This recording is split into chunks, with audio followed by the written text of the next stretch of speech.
Hey guys, it's me again. I had so much fun reading you stories yesterday. So I thought that today I could do the same thing. And then you guys have 2 videos to watch. Isn't that cool? So for today's story, I thought that I would read I Need My Monster. Oh, this is a great book.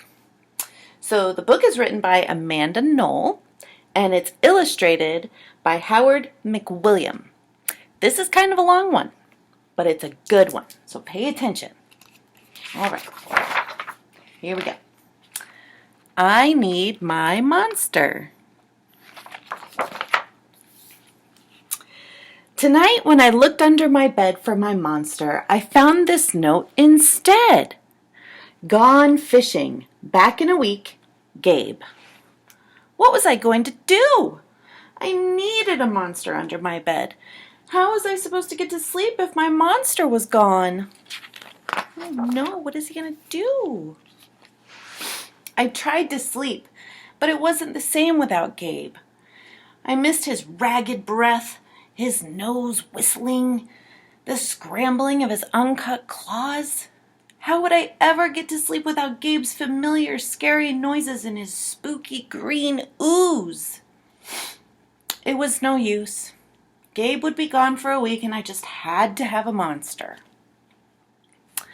So, I climbed quietly out of bed so my parents wouldn't hear me. Grown-ups have some strange ideas about monsters under beds. I knocked on the floorboards, then scrambled back under my covers. I waited nervously. Would a new monster appear? What would he be like? And would his snorting be as cheerful as Gabe's?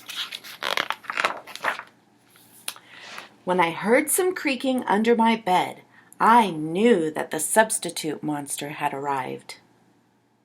"Good evening," said a low, breathy voice. "My name is Herbert, and I will be your monster for the evening." Herbert? What kind of name is that for a monster? You don't sound scary at all. Have you ever scared a kid before? Well, no. But I have read all the best books on the topic. Do you have long teeth and scratchy claws? I asked. No, but I have an overbite, and I'm a mouth breather. Listen.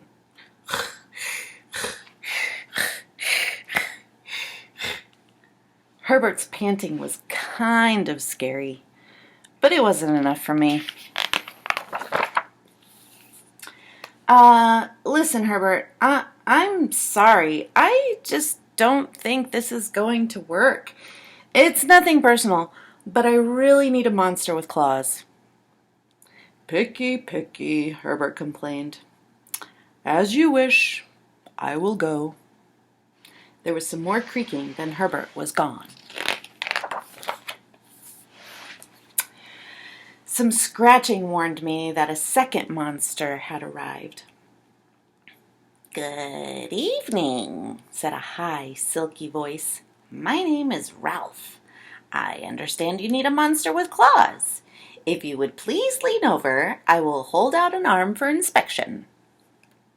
I crouched over the edge of my bed, hoping to see a horrible, shaggy arm with sharp, ragged nails. Instead, I was surprised to see sleek, brushed fur with smooth, shiny claws. Excuse me, I don't mean to be rude, I asked, but is that nail polish on your claws? Yes, it is, Ralph replied. I believe professional monsters should always be well groomed. I could tell that this was not going to work either. I'm sorry to disappoint you, Ralph, but I need a monster with scary claws. Like Gabe's claws. I heard some more scratching and I knew Ralph was gone. Poor Ralph. A minute later, a third voice from under the bed rasped, "Check out these claws, kid." I gathered my courage and peered over the edge. The claws were impressive. They were jagged and dark and razor sharp. So far, so good. I was a little nervous. "Could you stick out your tail?" I whispered. "Sure, but don't get scared." I peeked through my fingers at the slimy tail slithering over the foot of my bed. That's when I noticed the bow. Look. "Are you a girl monster?" "Of course I am," she snapped. "I'm Cynthia. Do you have a problem with that?" Yeah, I do," I admitted. "I definitely need a boy monster. Boy monsters are for boys, and girl monsters are for girls. Everybody knows that." "Well, aren't you a picky one?" she sniffed, and then she was gone.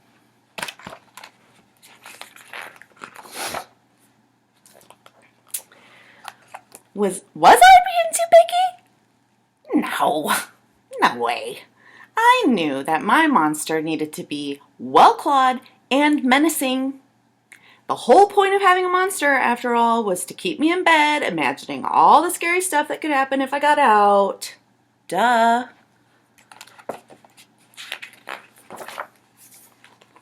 Then I heard a shuffling noise and some slobbering. A fourth monster was under my bed. "Hey, the name's Mac." One look at his claws proved that Mac was a big, scuffy boy monster. I shivered. Maybe this one would work out. "Those are excellent claws, but do you have a long tail?"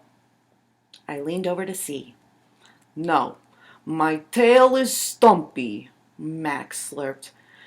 "But I do have an unusually long tongue." "Why would I be afraid of a long tongue?" I asked. "Oh, I don't know," he said, trying to sound terrifying. "You never know when I might lick you." I fell back on the bed laughing.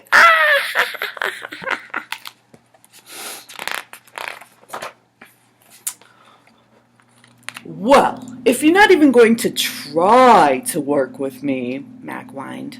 I held in my giggles. "I really don't think you should send me away," he warned. "Kids who reject 5 monsters in one night?" "I did not reject 5 monsters tonight," I interrupted. "My regular monster went fishing." "Fishing, eh? Maybe he just left because you're so picky." "Fine, I'm out of here, but I wouldn't expect another monster tonight if I were you." How was I ever going to get to sleep without my monster? I was surprised to hear more creaking under the bed. Loud creaking with scratching. I thought no more monsters were going to appear tonight," I said. "Sorry I'm late, kid." Whew! It was Gabe! Yay!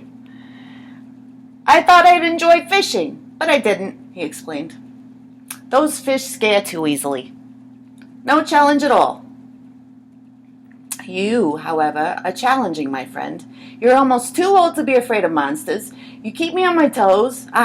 "Toes! A delicious snack." The bed quivered as Gabe's stomach rumbled with hunger. "Now, if you don't mind, I'd like to start the evening with an ominous puddle of drool." I peeked over the edge of the bed. Green ooze spread soundlessly from underneath.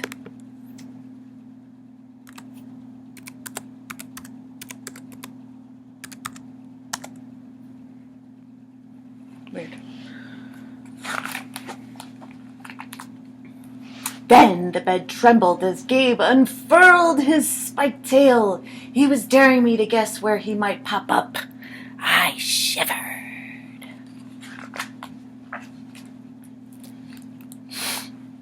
So, you had some substitute monsters tonight, Gabe said, sharpening his claws on my bedpost. Were you scared? Then Gabe started tapping. I could tell he wanted to know if I still needed him. No other monster can scare me like you, I giggled, diving under my covers and pulling them tight. Through the blanket, I heard Gabe's soft, comforting snorts. Ha! I knew it. We're made for each other, he growled. When my blanket started to slip off the bed, I knew Gabe was ready to eat. Now, if you could please stick out your foot, he said. I'd like to nibble your pinky. I yanked my blanket back up and scrunched my feet, and so Gabe couldn't get them. No toes tonight, but you can have this, I offered, pushing a pillow off the bed. I didn't even hear it hit the floor. Gabe was back. The ooze was perfect. Everything was back to normal. I shivered again. I'd be asleep in no time. Hey! Isn't that a great book? I love that book. All right. So, I have to say, I will see you later. I will not say goodbye. I will see you later. And maybe I'll read another story for you guys tomorrow. Maybe, if you behave. All right. Well, I love you, and I miss you so much. And I can't wait to squeeze you, and I love you guys.